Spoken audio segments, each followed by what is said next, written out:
बिस्मिल्लाहिर्रहमानिर्रहीम। आज मैं बिनते फातिमा ओल्ड होम से बस छोटी सी अपील करनी थी अब सब बहन भाइयों से कि मेरे पास जो वजीहा हैं उनका बेटा आज अचानक ही पता लगा कि उसका एक्सीडेंट हुआ है, तो वो काफ़ी शदीद ज़ख्मी है, आईसीयू में है।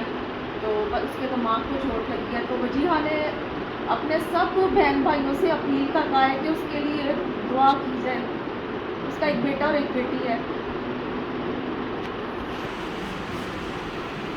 मैं सबसे यही कहूँगी कि प्लीज़ आप मेरे बेटे मोहम्मद ताहा के लिए दुआ करें कि अल्लाह ताला उसको जल्दी जल्दी आफियत दे, शिफायाब करें। उसके दिमाग पे चोट आई है, उसका एक्सीडेंट हुआ है। प्लीज़ सब बहन भाइयों से मेरी अपील है कि आप लोग दुआ करें, मेरा बेटा जल्दी जल्दी ठीक हो जाए, मुझसे मिलने के लिए आ जाए।